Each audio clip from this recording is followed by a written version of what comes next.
My friend, welcome to the world's best kept secret podcast, the podcast that shows spiritual entrepreneurs how to clarify their message and then how to turn that clarity into revenue. I'm your host, Prima Jope, a mentor and message expert since 2020. Whether you seek to simply clarify your message or feel ready to monetize your brilliance, this is your safe space for actionable guidance and practical tools on how to turn your wool into predictable revenue. Let's get started, shall we? Welcome back, and today is a day to talk about how to build a life that you ultimately want. There's one day that I think I heard Oprah saying, most people do not succeed not because they're not smart enough, but because they do not know what they want. And in this conversation, we're going to challenge you to really sit down and kind of think, what is it that you want? I have Gareth with me, and what he does is he really helps people build a life that they want. There's a lot of people that are successful on the outside, but inside they are battling depression, they are battling imposter syndrome, they are battling feelings of not being good enough. There's people that on the outside we would imagine are successful, but inside things are not as good as they look on the outside. And hopefully what we're going to talk about today is how can you be generally happy and fulfilled? How can you have a life of your dreams, feel aligned, feel fulfilled, feel at peace, and have it all, if I can say that? How can you leave the shame, blame, guilt behind you?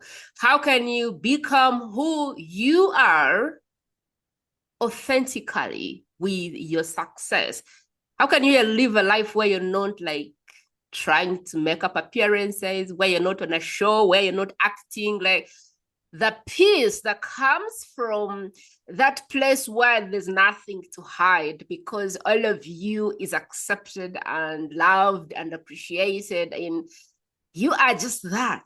There's nothing you have to hide. There's nothing in the closet because everything you have is who you are, and that is okay. Matt has built a 7-figure company before.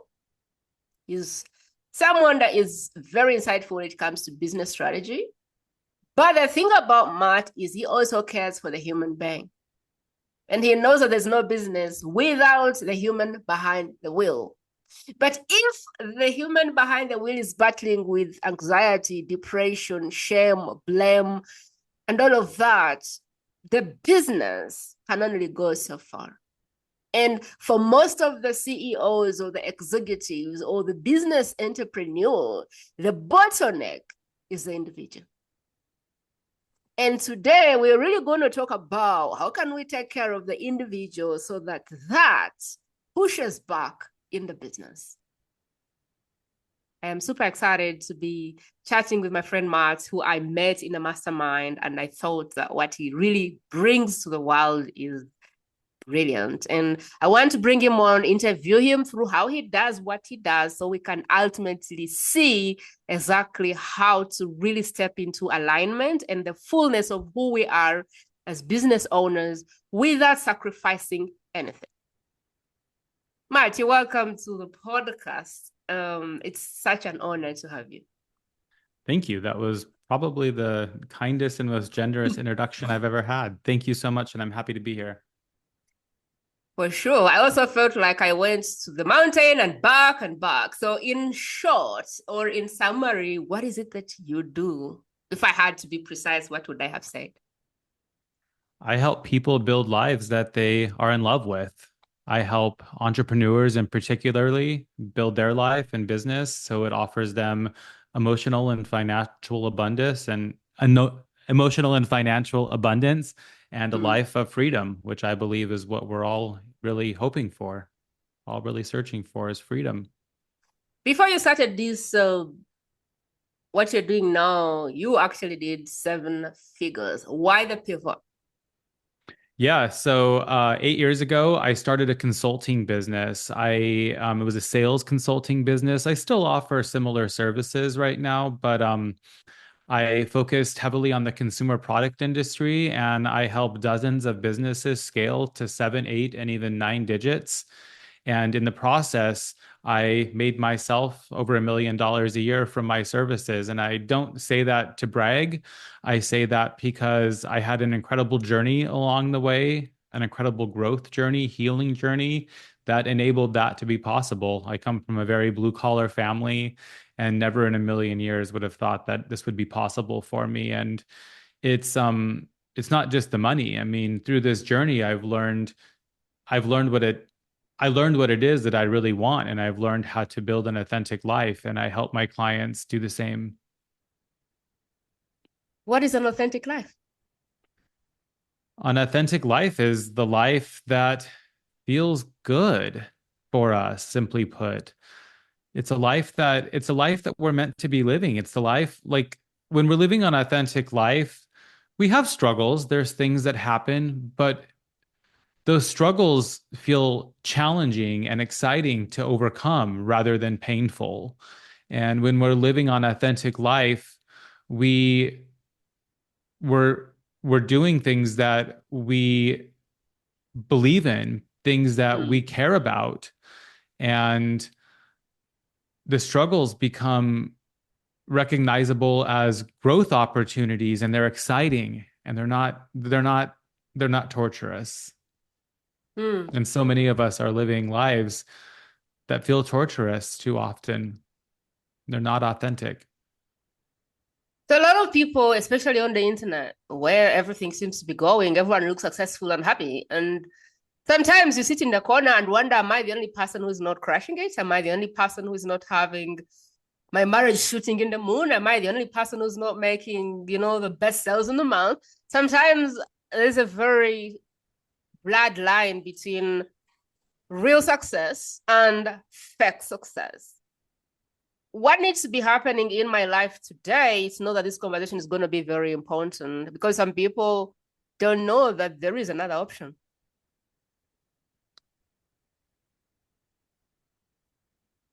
For you to feel that you are living a successful life, it's a life that you define your success, and Mm. what I have found is that almost every single person I've worked with, they do want financial freedom, they do want money, they do want to not worry about bills, but what we really want is we want to be living a life doing the things that feel good for us, the things that excite us. And um that's what we're really after. And when we're not doing that, when we're not feeling that, it feels like it that's not success. And I think that's why so many of us are conflicted because we have like me, I had on the outside, everything looked good.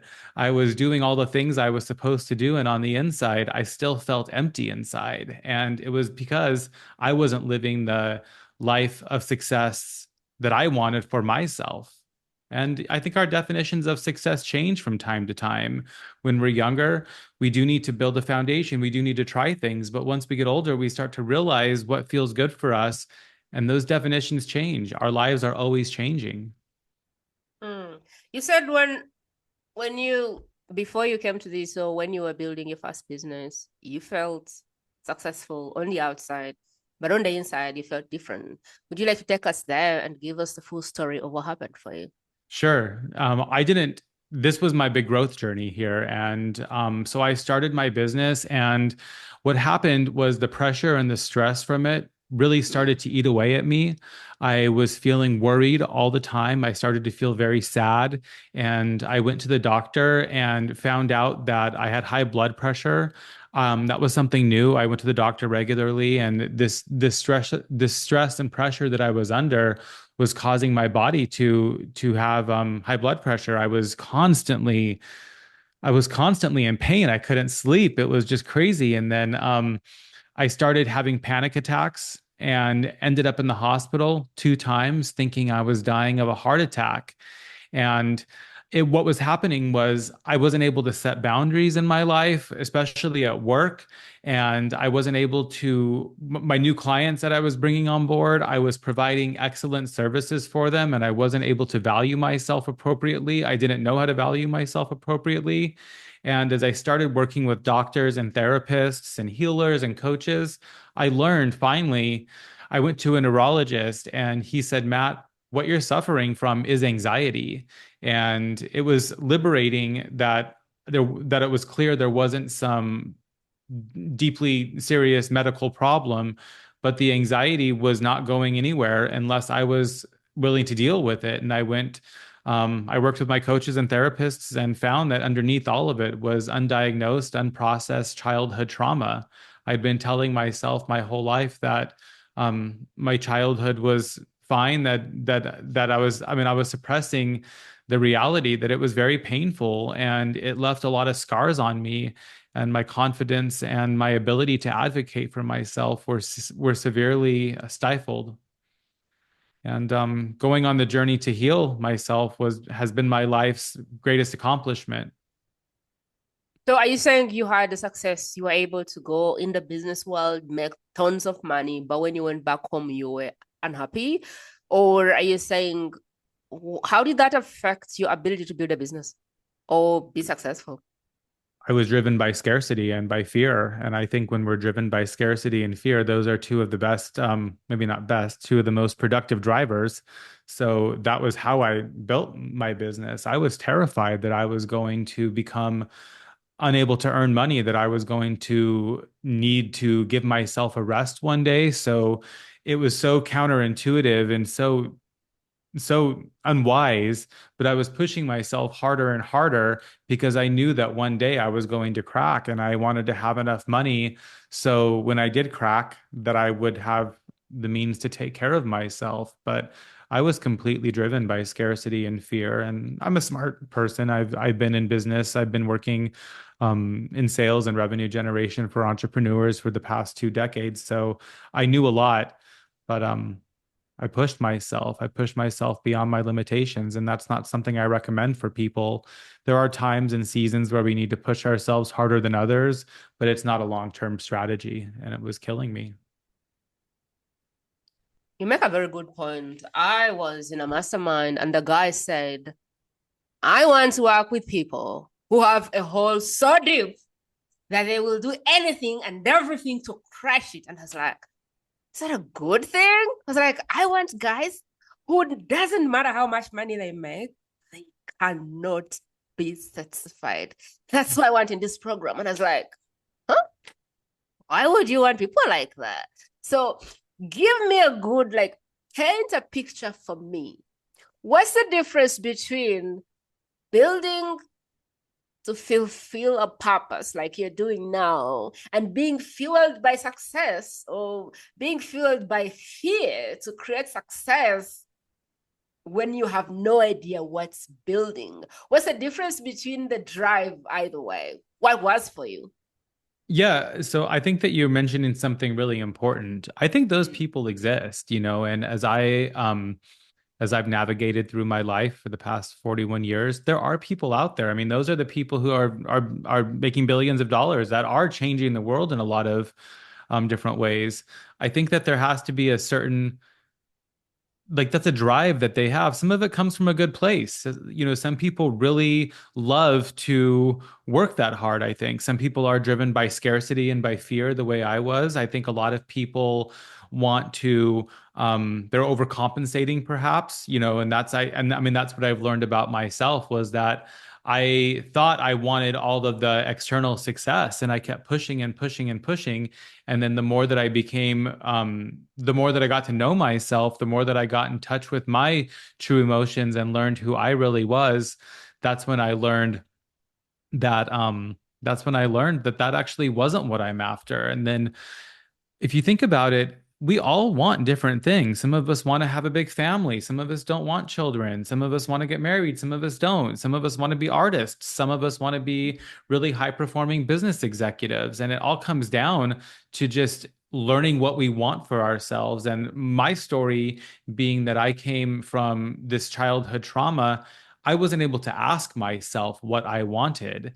And it all comes down to once we know what we want, once we get clarity on what we want, we are able to go after it. And I think there's a lot of healthy people out there that are driven by just sheer motivation to work that hard, like you recommend. But I think a lot of us, we're just not cut out for that, or that's not what we really want. And I think that's the distinction that we need to be able to make for ourselves. And we can only make it for ourselves. And now, as I'm building my business, now as I'm building just so everyone's clear, I have a mentorship business right now where I'm working with entrepreneurs and helping you with your life and your business. I think they are both intertwined. And my greatest mission in life has been working on myself, and it's helping me build a business that actually feels really good to me. So that's my mission in life, is to help entrepreneurs build lives and businesses that feel good for them. And I found that so many of us never really take the time to understand what sort of business and what sort of life we actually really want for ourselves. And I help people with that. So when you say, I help you build your dream life and business, is it that you believe that once we build the life we want and the business we want, then we will be fulfilled? Or can you take me deep into build your dream life and show me what it means? What do you mean build your dream life? What are the buckets? How do I know that I'm building my dream life? What am I looking at? What should I call them? Like, what are the tangibles, the pillars, the buckets that I am thinking through? Because a lot of people do not know what they want. They just want things. They want a plane. They want what Grant Cardone has. They think they want to be the next Oprah. I just was on a call with someone who said, I want to be the next Tony Robbins. I said, are you sure? So how do we begin to envision that we can bring it to life? Because I feel like a lot of people want success, but if I want to ask them what is it they really want, they don't know. Does that Prima, make sense? it's really easy I mean, it's simple to start off this process. I mean, we start by envisioning and by articulating what we want our day to look like. What do we want our day to look like today? What are we willing to tolerate today to get us to where we want to be? And I want to be more clear on that. Like we figure out what we want our lives to be like one day, what we want that day to look like in 5 years. And then we also acknowledge right now what we're willing to do to get there. I have articulated for myself, I'll use myself as an example here. Like I'm willing to, put in, say, 8 hours a day of, hard work right now. But really where I'm looking to get to is where I'm working with clients for, say, 4 hours, and I'm writing a book about my journey. I love writing, and that's a big part of the life that I'm trying to build right now. So I really want that like 4 hours a day eventually of working with clients. And right now I am doing 8 hours a day of that because that's going to get me to where I want to be. And 8 hours a day is totally fine. If you were to tell me that I could, that I can make $1 billion in 10 years if I was willing to work 20 hours a day right now, that's not what I want to do. Like, I mean, it sounds crazy, but it's true. I mean, there's no amount of money in the world right now that's going to make me step outside of I call it my river of tolerance, like right now, of what I'm willing to live.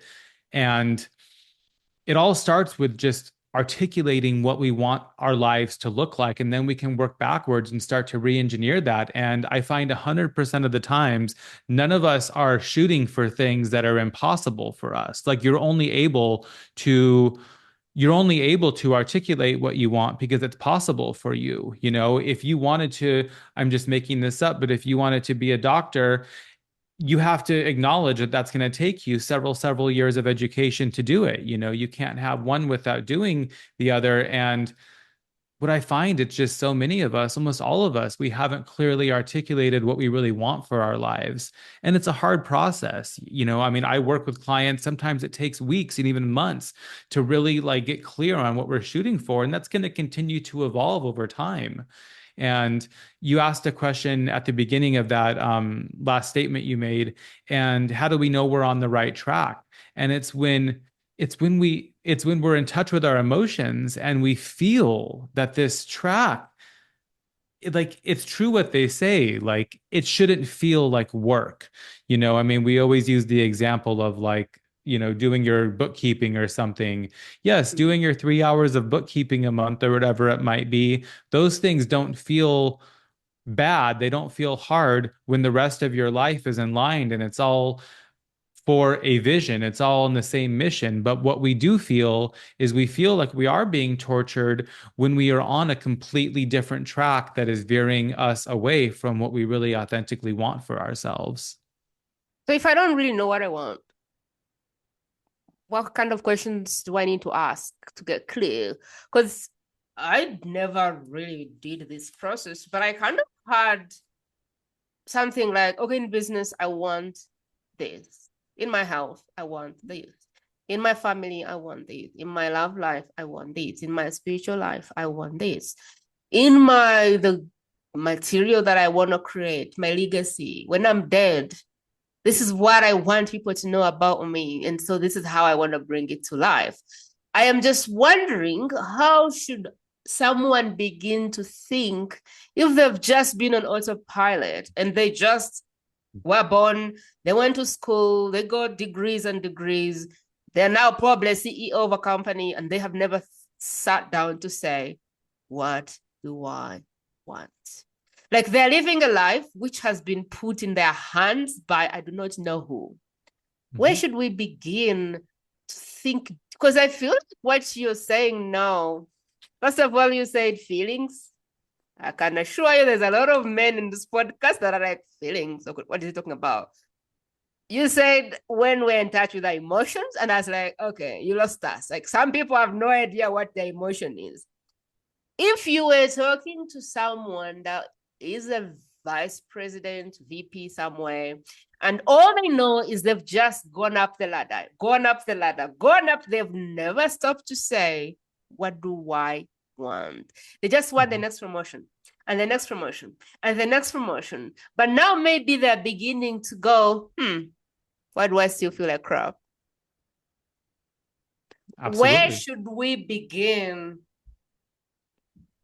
Baby steps smart. Like, where do we begin to start thinking like that? Because I feel like I just grew up, got a job, and I think for me, my calling started slapping me, and I didn't like the job.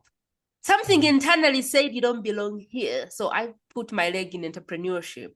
And then I made Mhm. money. And then I made money. And then my calling came and slapped me again. And it said, no, I don't want you to make money. I want you to make a real impact. I want you to do something deeper.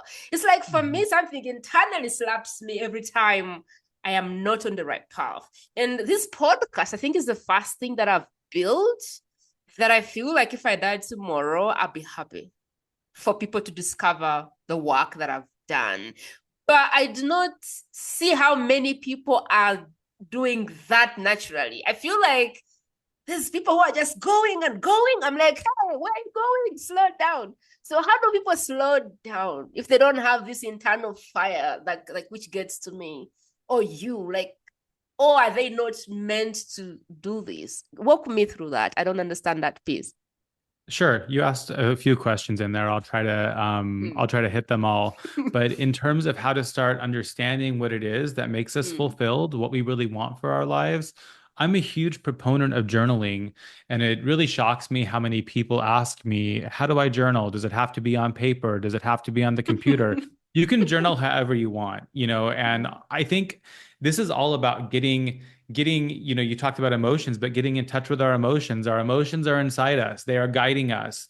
They're not to be chased always, but they're giving us information about ourselves, about really what fulfills us. And so I'm a huge proponent of journaling. You could start off every single day like just writing the 10 things that excite you. You could be writing 5 things that you remember about your childhood that made you happy. You can make the 15 dreams you have for yourself in your 40s and your 50s and your 60s and your 70s.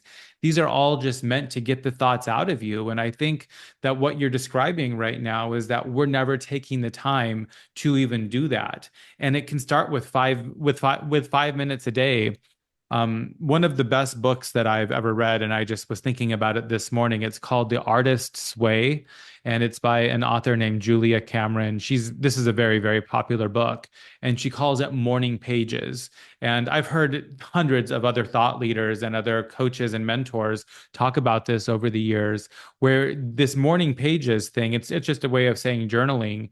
This is what most people who are living fulfilling lives are doing to uncover what a fulfilling life for them is.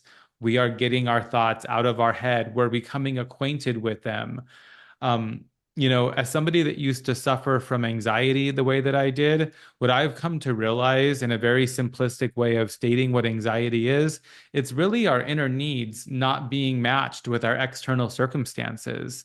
So we have this anxiety, this fear, this discomfort that's trying to tell us something. That's our emotions that are speaking with us.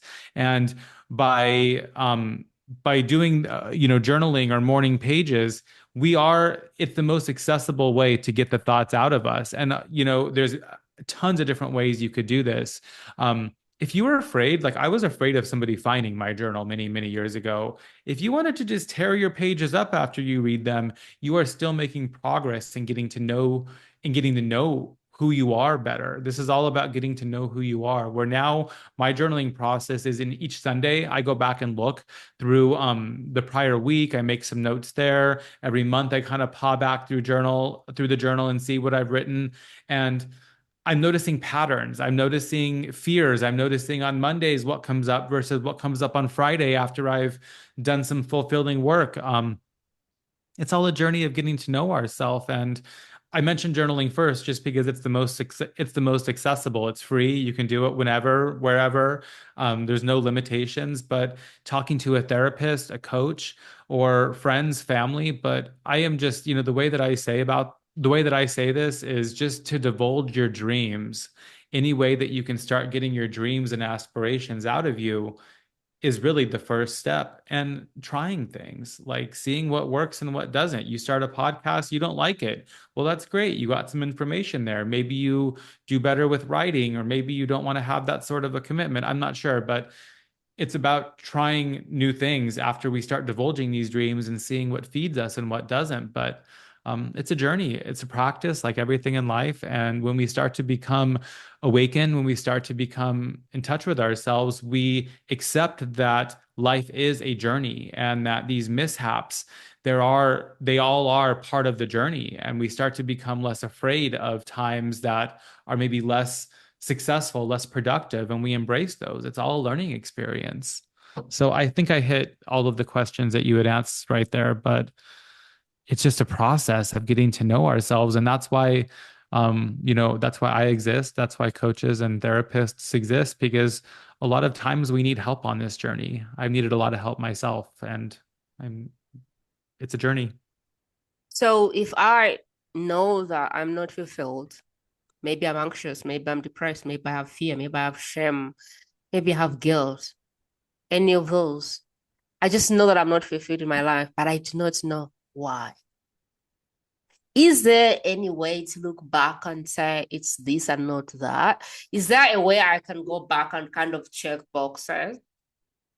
Is there a way I can structurally go back and check boxes and go, oh, I'm not fulfilled because I am in the wrong business? Because when you started, you said you may be in the wrong business or the wrong business model or the wrong way of delivery. Like you got to know yourself enough to know what is in alignment. But I am struggling with understanding how I know what is in alignment if I don't know where to look. Like, how do I troubleshoot if the only thing I know is I am pretty depressed? I'm unhappy, Mhm. my marriage is crumbling, or I hate my business, or I hate my job. I just know that I'm miserable, or Mhm. I am not as successful as people think I am. How do I begin to self troubleshoot so I can qualify myself to be like the right person to maybe work with you or be a fit for what you do? Yeah, I mean, I'm smiling because for me, probably the biggest way that I found support on my journey was through other people's stories. I became an avid reader, And I'm just kind of smiling because I just finished a book right now as I'm I mean, we all struggle with seeing the label from inside the bottle. I coach tons of people and help them with Mm. problems, but my own life, it's a little bit different. I need help on my life too. In these past several weeks, I have starting a business is challenging. You're making a lot of mistakes. I mean, a lot of growing is happening. And I've known that there's been too much going on in my life. I know I've needed to slow down. So I picked up a book that I just finished yesterday called Slow Productivity by Cal Newport. And the book was so good. I mean, honestly, it has three principles. It talks, the whole book is about doing less and moving with the flow of nature and doing quality work. And it got me to really see like that's something in my life, like that's what I need in my life right now. Like that was you mentioned self troubleshooting. I was able to self troubleshoot what was going on in my life by reading that book. And I just started another book yesterday by Ina Garten. She's the Barefoot Contessa. She's a really famous chef. And I've loved her for many, many years. And she just came out with her first memoir last week. And she talks all about doing something you love. Like that's her whole that's her success. And actually, I think she's probably not the best cook in the entire world, although she's very good. But it's an inspiring story about how she used to work as a nuclear analyst for the White House. Mhm. And I think so many of us have these dream jobs. Like you think, oh, a nuclear analyst for the White House. And she was like, it was horrible. She didn't say the job was horrible, to be clear. She said it wasn't for her. Mm. And I picked up that book and I was reading it this morning again. I'm like 70 pages in already because I'm building a life right now that I love. I want to be doing it. My dream in life, my big mission in life is to build a life that I love and show others how to do that. And me being a male, being very deep and vulnerable and willing and able to share my emotions, I don't see a lot of men out there who are willing to do that. And I'm not trying to pat myself on the back. I'm just kind of blessed with this gift. It comes very natural to me. So I know that there's something there. Um, I know that's one of my gifts in the world, but my mission in life is to show people how to do this and how to leave their unfulfilling lives to build ones that are.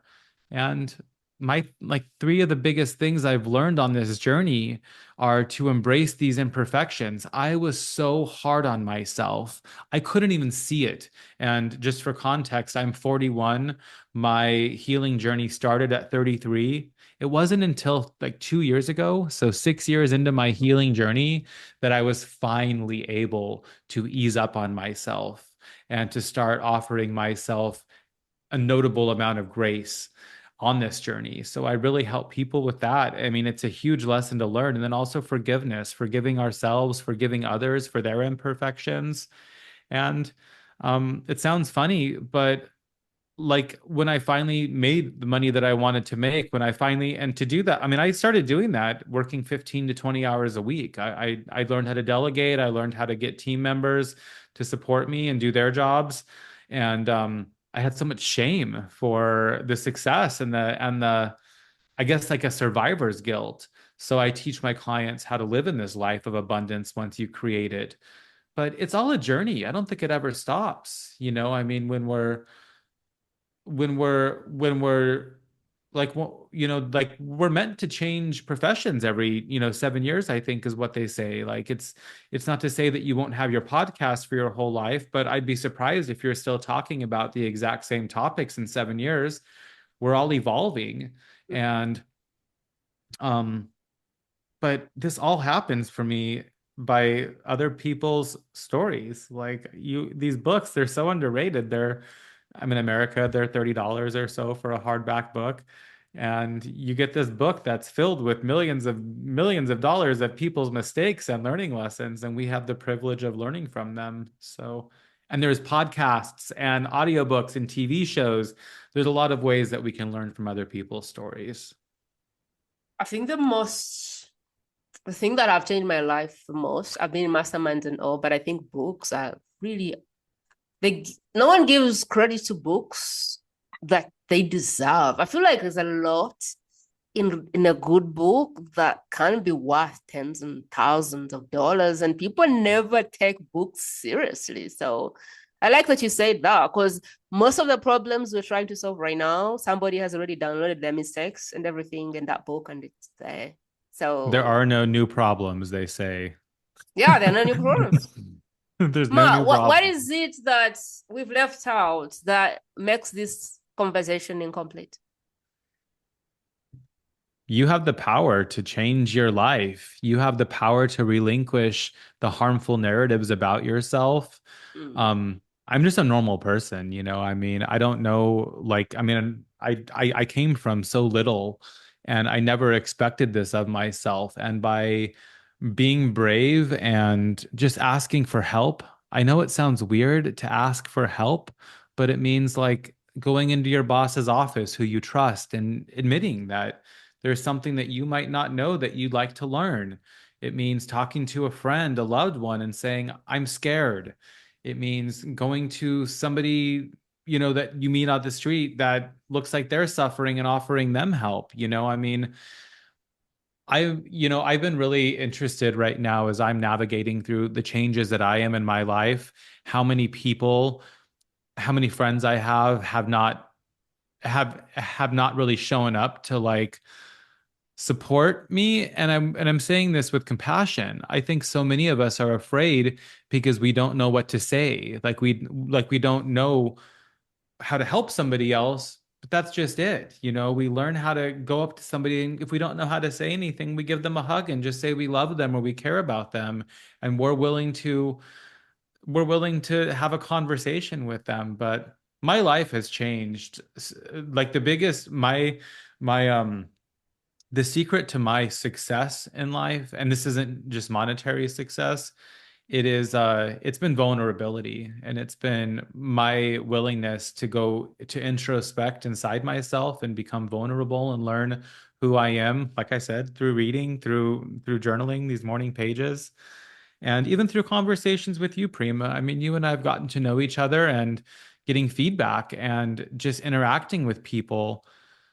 This changes everything. And we start to realize that, like, no one's smarter than the next person. We're all out here struggling with the same things. Every single one of us who's trying to change the world, who's trying to do something remarkable, struggles with imposter syndrome.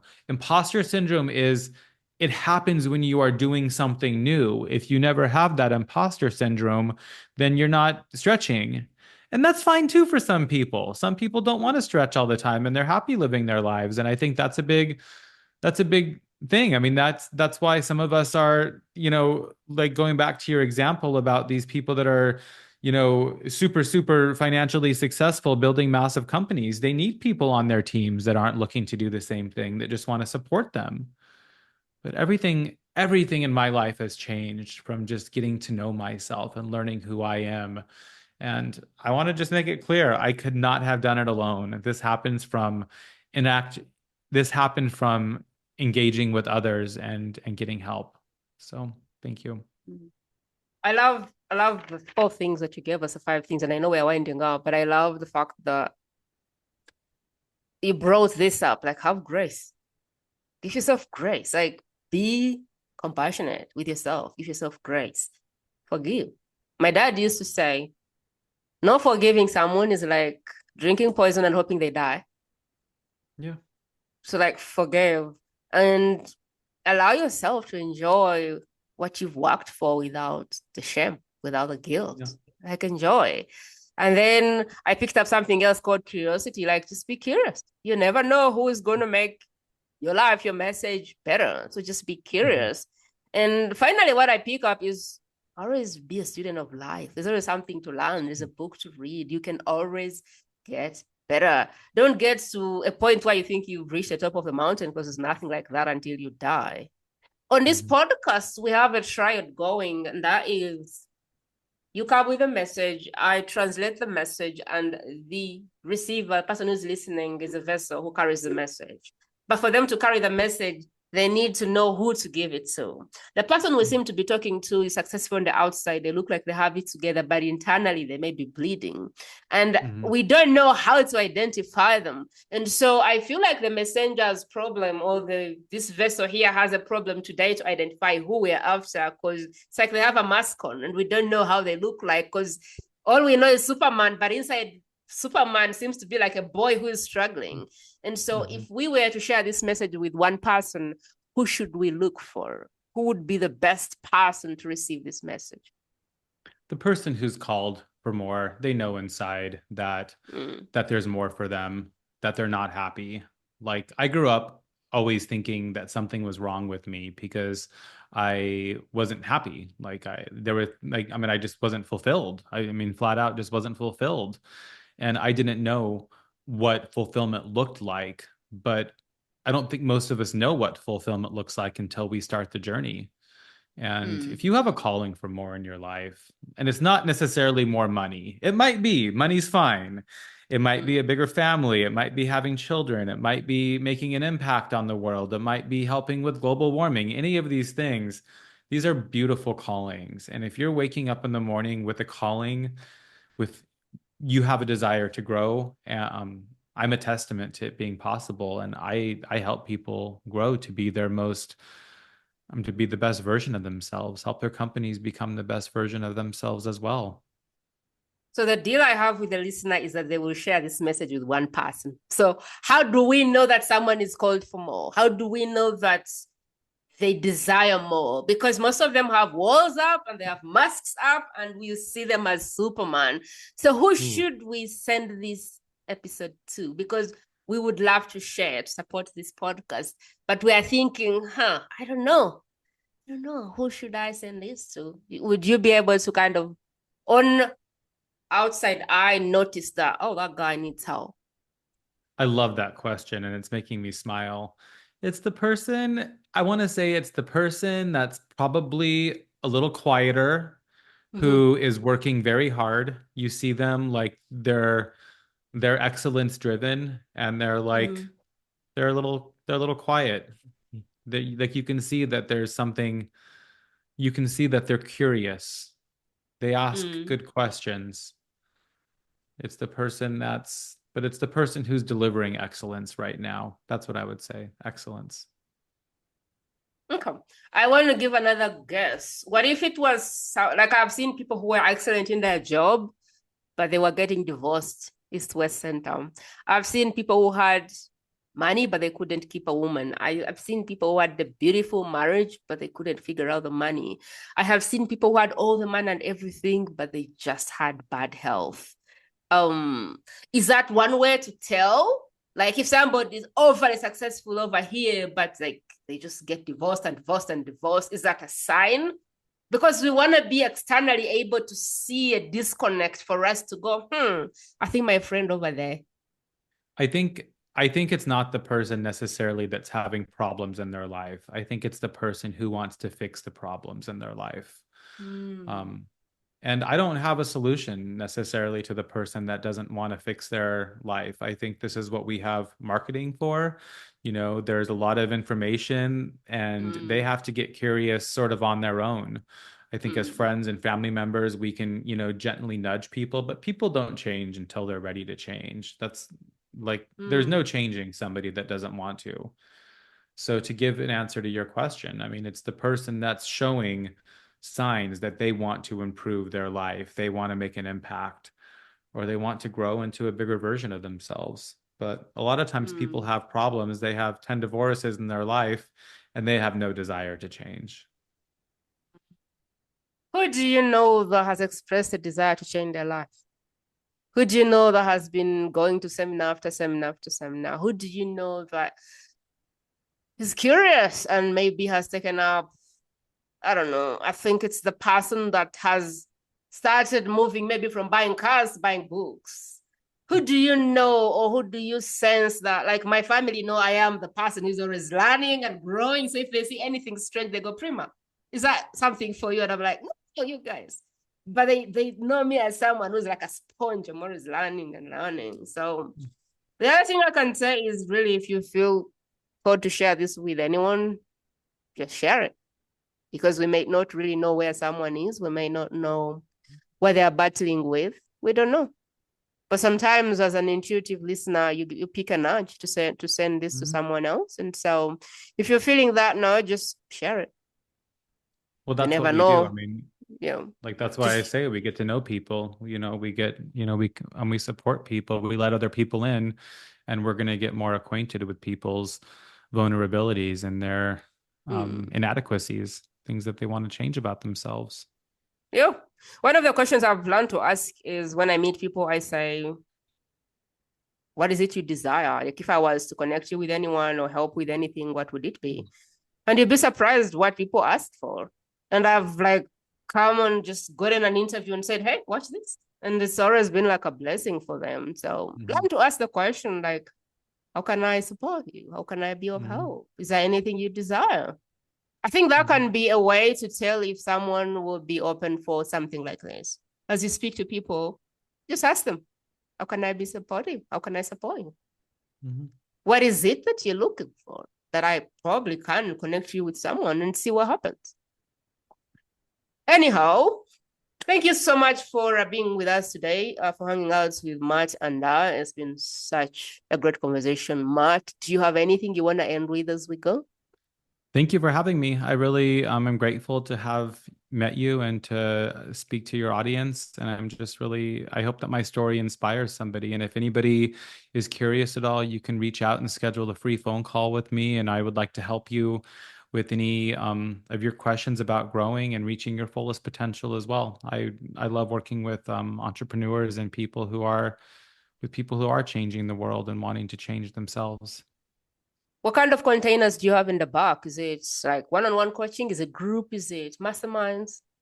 I love working with small, with one-on-one. It's one-on-one or working with companies one-on-one. So I love working in intimate groups is what I was trying to say. So companies and then individuals or? Yeah.